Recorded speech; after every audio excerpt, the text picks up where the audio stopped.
नमस्कार. आजची रेसिपी आहे ती सुकी सुकटची आहे. याला जवळाही बोलला जातो. तुम्ही काय बोलता नक्की कमेंट करून सांगा. इथे मी सुकट घेतलेली आहे. ती चांगली स्वच्छ साफ करून घेतलेली आहे आणि भाजायला घेतलेली आहे. त्यासाठी मी एक कांदा छोटा घेतलेला आहे, अर्धा टोमॅटो आणि कोथिंबीर चिरून घेतलेली आहे आणि सुकट स्लो गॅसवरती भाजल्यानंतर मग मी त्यामध्ये पाणी घालून घेतलेले आणि त्या पाण्यातून 2-3 वेळा येळून घेतलेली आहे ती सुकट आणि एक 10 मिनिटं भिजत ठेवलेली आहे. त्यानंतर मी एका कढईमध्ये 4-5 चमच तेल घातलेलं आहे.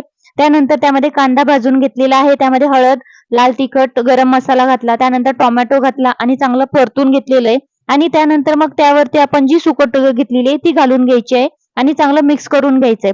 थोडंसं मिक्स करून झाल्यानंतर एक 5-7 मिनिटात ही सुकट तयार होते. त्यानंतर त्यामध्ये थोडंसं पाण्याची आवश्यकता असली तर घालून घ्यायची, जास्त ड्राय वाटलं, आणि झाकण ठेवायची आणि वाफ काढून घ्यायची. त्यानंतर त्यामध्ये कोथिंबीर ऍड करून घ्यायची आहे. ही सुकट लवकर तयार होते, खायलाही खूप अप्रतिम लागते. ज्वारीची भाकरी, तांदळाची भाकरी किंवा चपाती सोबत ही खूप छान लागते. तुम्हाला ही रेसिपी आवडल्यास नक्की चॅनलला